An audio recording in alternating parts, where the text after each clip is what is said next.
Yeehaw! Welcome everybody to This Is Reviewable, where today Well, howdy do.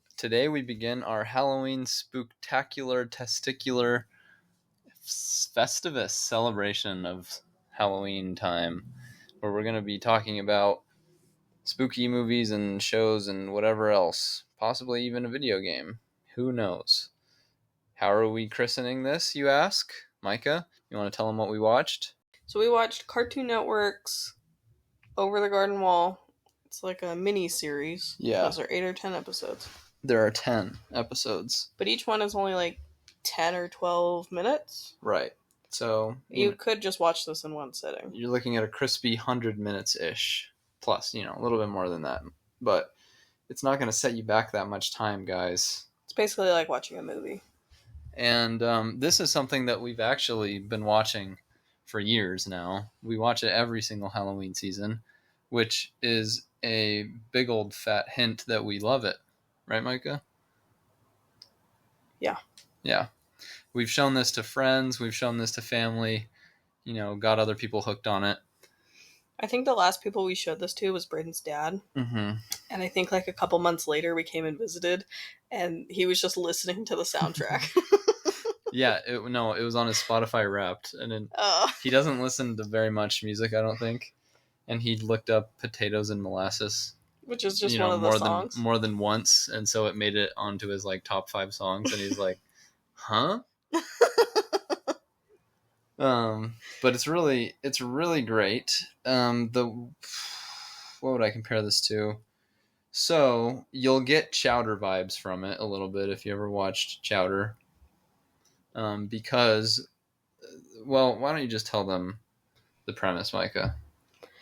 So the show is about 2 brothers, the older brother Wirt and the younger brother Greg.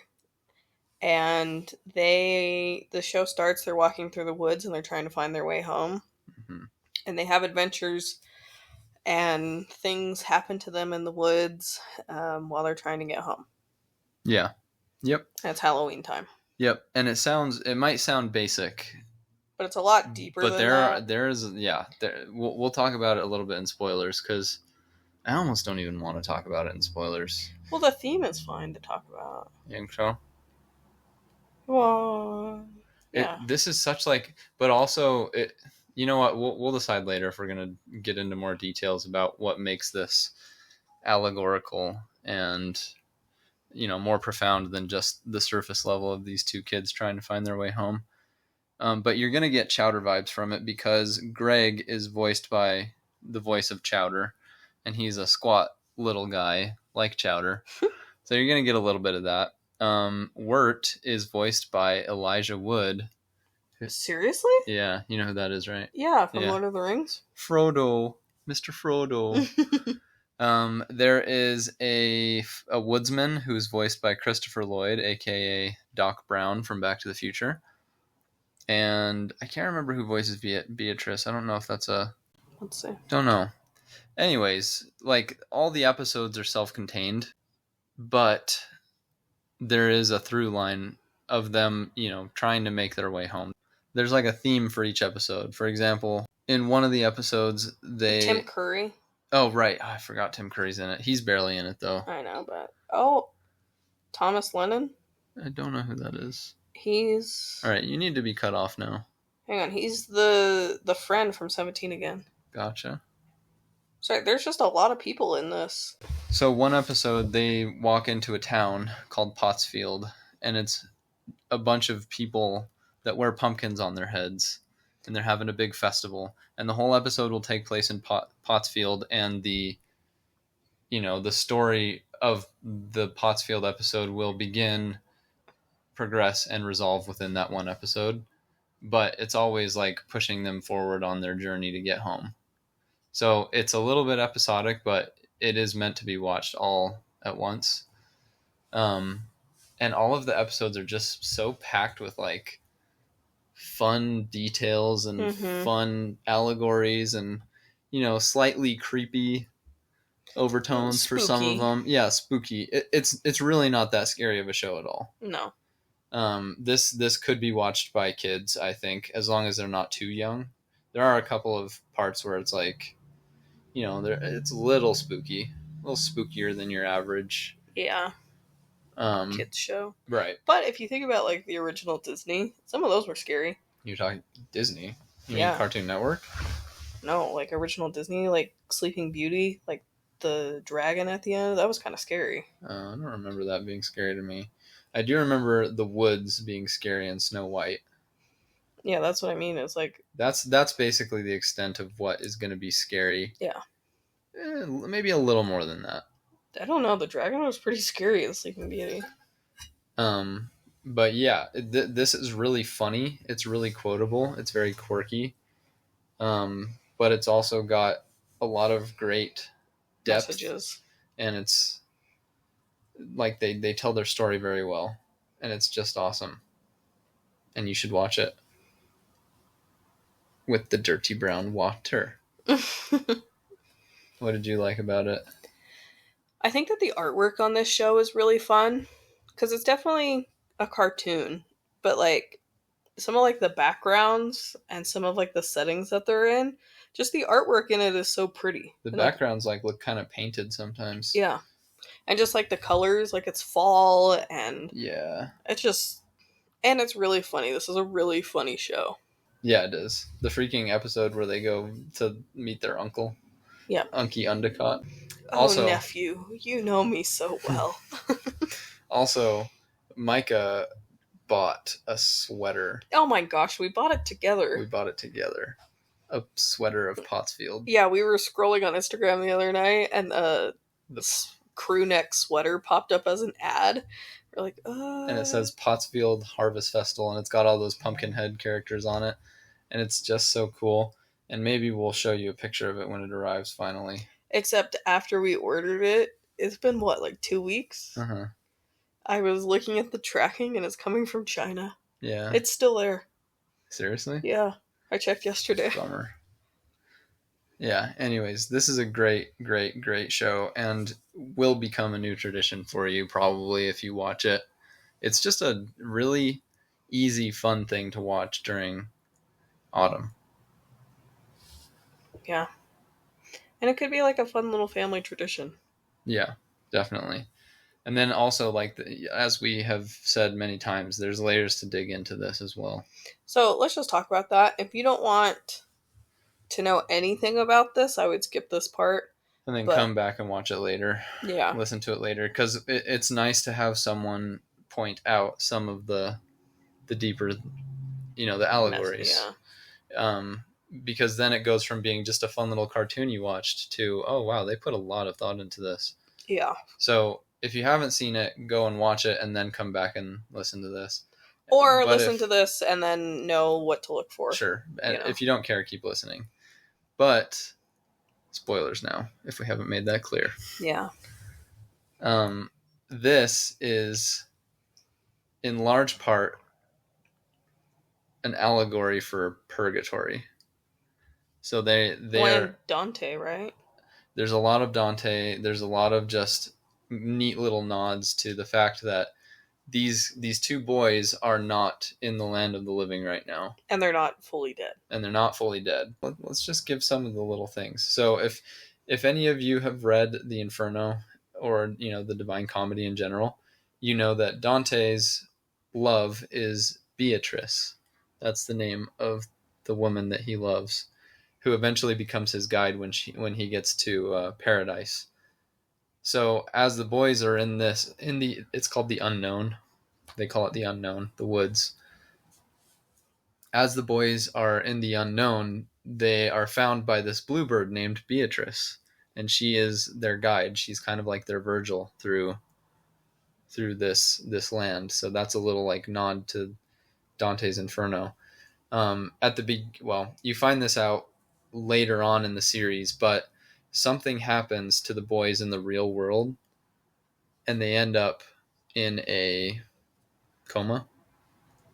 Mm-hmm. Basically, they're in between. Oh, like during the show? Yeah.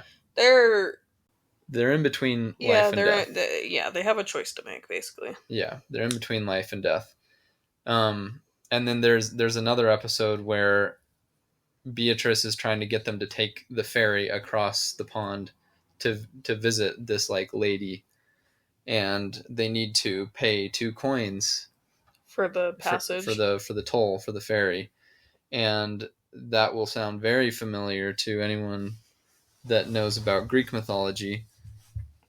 You pay the ferryman, you pay Charon 2 ferry you across coins. To ferry you across to the underworld. Yeah. And there was somewhere I was going with this. And before they can get on the ferry, Greg throws the coins into a fountain or something. Yeah. For whatever reason he did. So they had to sneak on the ferry. So they never paid the toll. Yeah, the troll toll. Right. Which is important because... What does Greg say at the... He's got no sense. No sense at all. Remember that? Yeah. Because he gets the 2 coins from... Unky Undicott. Yeah, they visit this guy named Quincy Undicott, and he gives them the 2 coins, and he says, Unky Undicott had me figured all wrong. I've got no sense. No sense at all. And then he throws the... I'm trying to think if that's significant in any way. No, I think it's just a play on words. Joke. Anyways, that name, Quincy Undicott, when you see the episode that shows what happened to the boys to get them into the unknown, it's Halloween in the episode, and Greg and Wirt and a bunch of Wirt's friends all are hanging out in a graveyard just because it's, spooky Halloween activity. And one of the gravestones, you can read the name Quincy Undicott. So he's already dead. And that's like, that brings it all into perspective. Oh, okay, they're in the land of the dead right now. Yeah. And then the Pottsfield episode, some of you listeners may have already, a little bell goes off in your head. Pottsfield sounds an awful lot like Potter's Field, which is what you call a field full of unmarked, unclaimed graves. Or people yeah. that have died, and you bury them in a potter's field. And you find out that all these pumpkin-headed people are skeletons. Yeah. And they're just wearing the pumpkins, to... As clothing, I guess, yeah, or something. Basically as clothing. So there's all these references and all these cute little details and just really neat little... Oh, wow, that's cool, The they didn't pay the ferry, so they don't die, and the Potter's Field thing, and the Quincy Endicott being dead, and all of that. And it's not super... I'm not going to say that it's like a one-to-one where they are is in purgatory, because it seems like everybody in the unknown is in a different place, depending on, their circumstances. Like the woodsman is definitely trapped in between. Yeah, in some sort of purgatory. But the people in Pottsfield seem happy. It seems like they're in heaven. What do you think? I just really like this show. It's just so fun. And like Bryn said, it just has a deeper message. I don't know. I can't think of anything else to add about it. The main antagonist is the Beast. The Beast is upon us! Yeah, he's kind of spooky. Yeah. He's sort of this shadowy, Leshen-looking thing. And he sings... Is that how you say that? He sings opera. What? Leshen? Yeah, it's like a monster. It's not Lecken? Isn't it a CH? You're thinking of lichen. Oh. That means werewolf. A Leshen is... Hang on. I only know Leshen from The Witcher, but I'm pretty sure it's like a Slavic... Oh, that's exactly what the Beast looks like. Yeah. That's cool. But basically he's the devil, and he's trying to claim the souls of everybody who's lost in the unknown, I guess, before they can reach peace. Yeah. He's trying to get them to be hopeless so that he can feed on their souls, basically. In a roundabout way, he feeds on their souls. We won't spoil that part, I guess. And the woodsman is confused and caught in the Beast's lies, basically. It's just really good. Like, the stakes feel high, but it also is so charming and fun. And well, that sounds impossible. yeah, so good. And it's just like a really easy watch. Mm-hmm. And it'll be very quotable for you for until the end of time. Yeah. Okay, so what would you rate this? Probably a 10. Yeah. A 10 what? I'll give it a 10. I'm the highwayman out of 10. I'm also going to rate this at a 10 out of 10. A 10. The ringing of the bell commands you. As we were watching this, I was like, when we got to the Pottsfield episode, I was like, oh, this is surely my favorite episode. And then, like, the next episode came on, and I was like, oh, wait, maybe this one's my favorite episode. And Micah was like, they're all my favorite.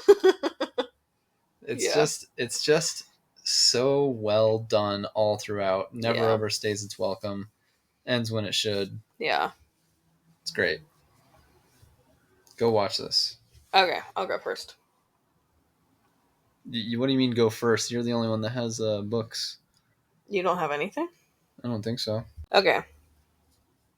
I recently read The Handmaid's Tale by Margaret Atwood. You finished it? Yeah, it's only 10 hours. You started that book tomorrow.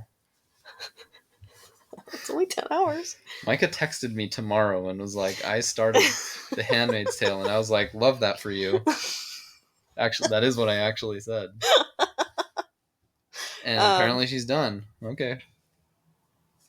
Well, yeah. So if you don't know what this is about already, it's basically a dystopian, right? A dystopian. Yeah. Let me just look up what it says it's about. I'm not good at it. So the book is set in New England in the near future, whatever that means to you. And it's, what does that word mean? They don't have a year? It doesn't specify what year. Fundamentalist? No. Posits? Posits? What does that mean? Presents? No. Suggests? Okay. Christian fundamentalist theocratic regime in the former United States that arose as a response to a fertility crisis. So, pretty much, the men are in charge and women are lesser. They never actually say that, and they try to give women certain responsibilities that men are not allowed to have to make them feel better. But, like, women are not allowed to read. Women are not allowed to drive. They do not have a lot of things that they are allowed to do. And so the book follows this woman of Fred. They never actually say what her real name is, that she is a handmaid. And so she has to wear all red. And she is assigned to a couple.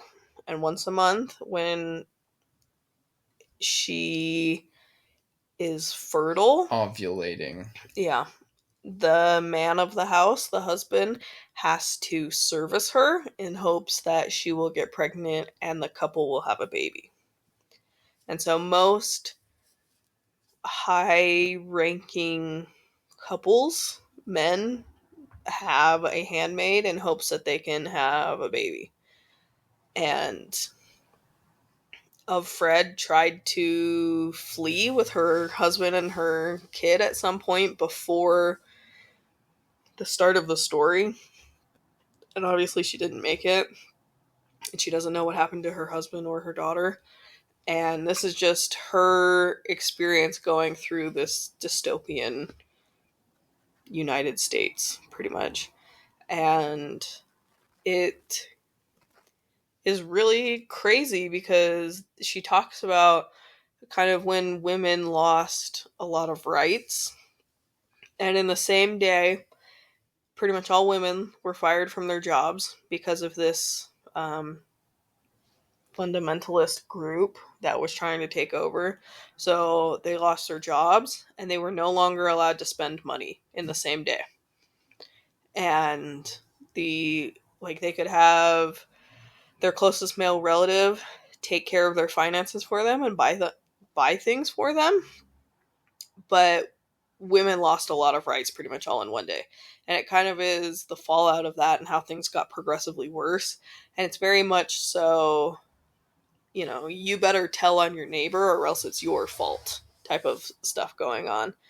And so it's really interesting just because it makes you wonder how they got to that point, and I don't think we're anywhere close to that type of situation, but it's just interesting. You've heard the people like that watch the Handmaid's Tale show, and they're like, "This is basically what the United States No, is right now." Like, you're high, man. That's crazy. no, It's not even close to that. because even I don't think the United States is perfect, but we still have so many freedoms just Yeah. because we were Yeah. born here. Yep. And I don't know. It's just interesting to think about like how they got to that point. And like how as just a nobody can you help prevent that or whatever. Yeah. So I think I've seen a couple seasons of The Handmaid's Tale. I was going to start watching it again, but I think that at least the first season followed the book really, really well. Okay. Like it's almost like a one for one. Everything in the United States politically moves in cycles. It's conservative for a while, and then it's Democrat, and then it's liberal for a while, and then it's conservative for a while, and then it's liberal for a while, and that's how it's been for decades. Yeah. And I don't see how that would change, really. Like, it's weird to me that there's so many books about and stories about, like, one side taking over, and it's always the fundamentalist Christian conservative side. And like, everybody's like, "Ooh, we gotta watch out for that because that's gonna happen I just think if we're you not need careful." to watch out for any extremists. Exactly. I just think that those are the biases of the authors, and that's what they want to write about. Yeah. And that's fine. It's just strange that everybody seems to think that that's where we're at. We're not. Like, we're not even close to V for Vendetta. We're not even close to The Handmaid's Tale. I'm sure there's others that are slipping my mind right now. Like, it's a cycle.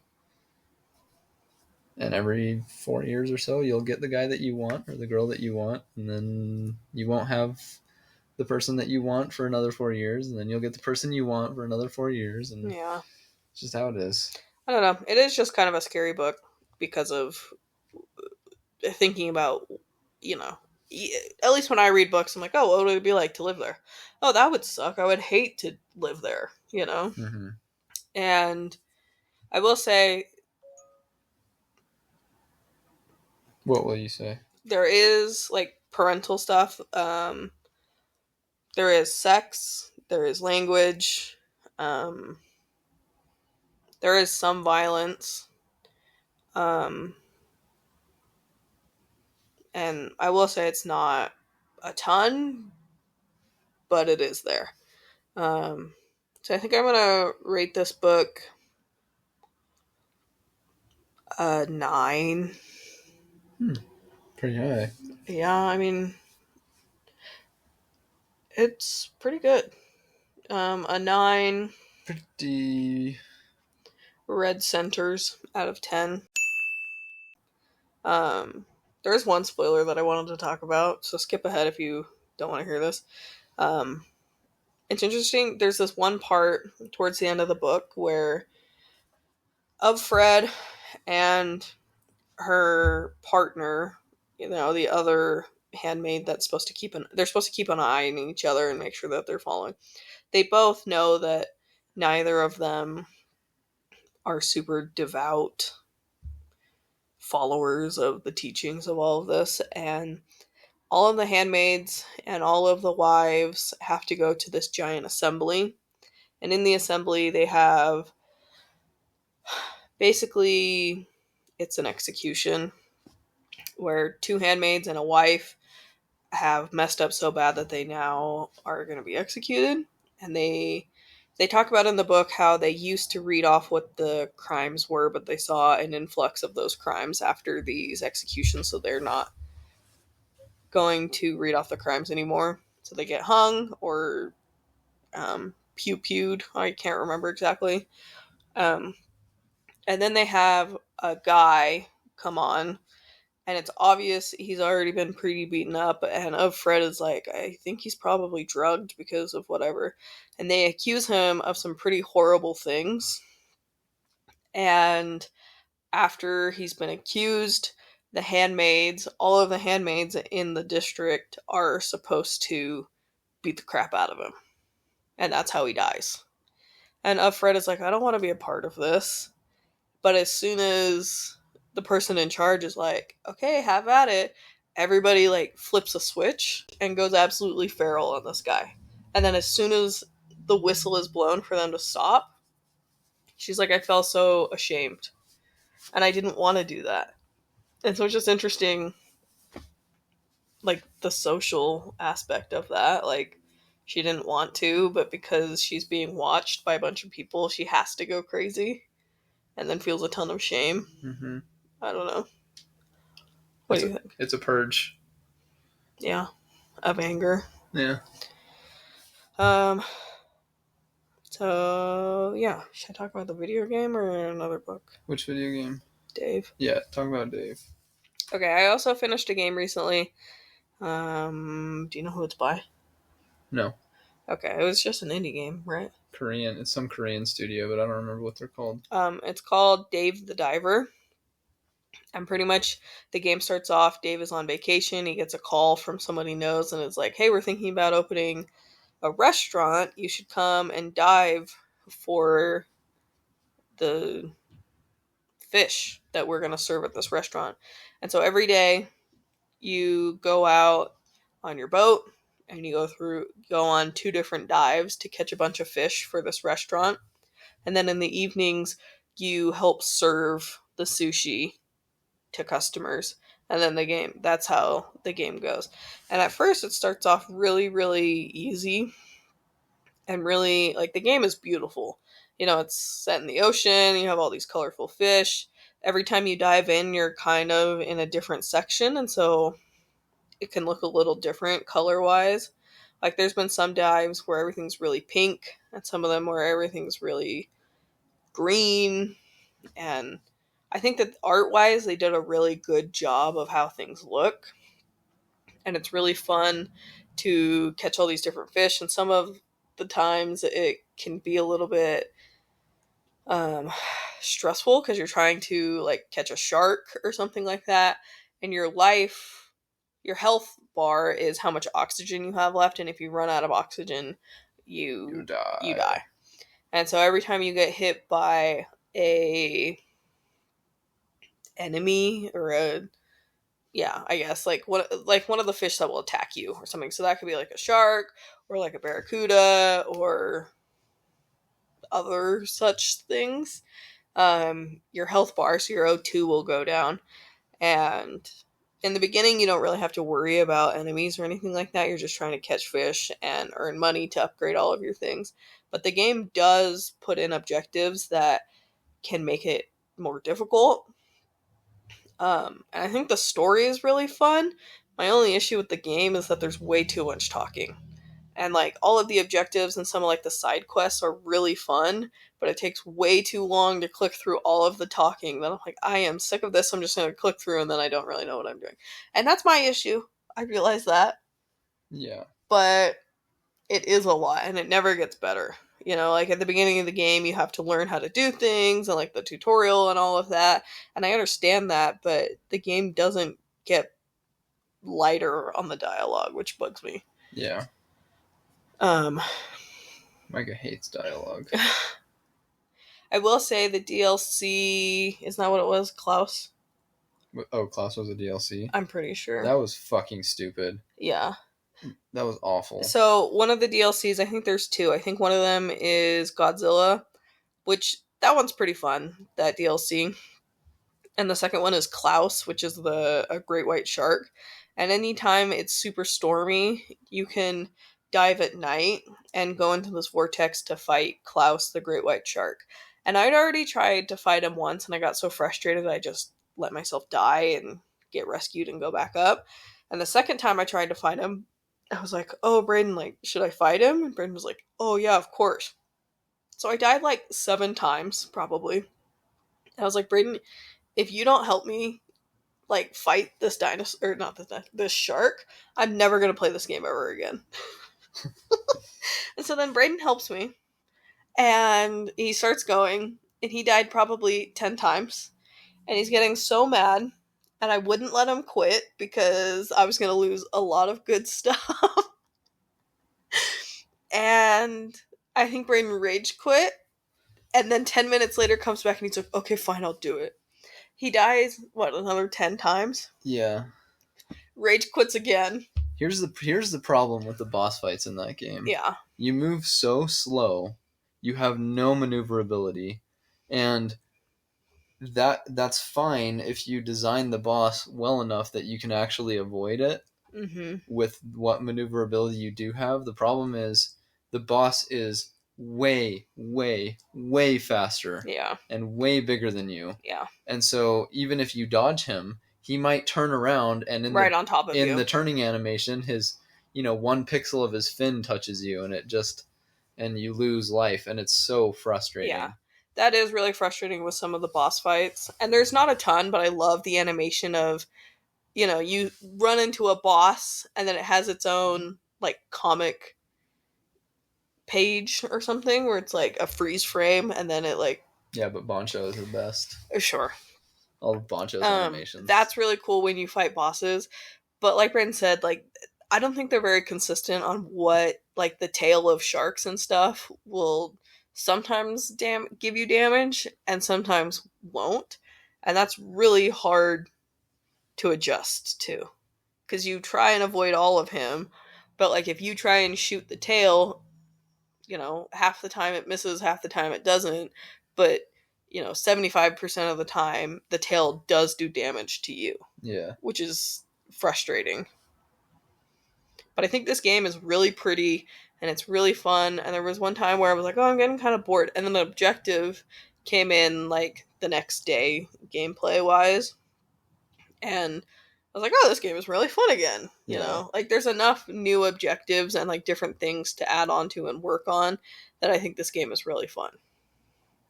Did I miss anything? You didn't rate it. Well, yeah, but I mean, talking about it. Did you talk about the sushi part? He served sushi. Yeah. I will say, so when you start the restaurant, you only can serve, like, sushi and tea, and I think that's it. And then, like, you gain staff and you have to train them so that they can do stuff for you. And there's a staff that can fill the tea for you, which is really nice. But then as you grow the restaurant, you get more responsibilities and all of that. The one thing that I didn't really like is no matter how much I've trained the employees, okay, you eventually can do, like, cocktails. And as much as I've trained the employees, I haven't unlocked, and I don't know if it's possible to have them serve cocktails because they're just really slow. And, like, if, like, 3 customers show up and they all want cocktails, like, I'm not going to get to all 3 because it's so slow. And I wish that was either not introduced because I don't know that it needed to be, or an employee could do it for you. So I think I'm going to rate this game an 8 big old boys. An 8 big old boys out of 10. Because again, this is just a really pretty game, and the controls are really simple, and it's just fun. Just don't go fight that shark. Yeah, don't fight Klaus. Don't do that DLC. Klaus is a dick. Okay. Alright, what's next, Micah? I need to find a new book to read. Micah needs to find a new book to read. Well, we are planning to watch Coraline next for the next spooktacular, testicular, supertacular Halloween event movie. So hopefully that'll we watch what? Coraline. Oh yeah. So we should have that to talk about next week. Are you watching any shows right now?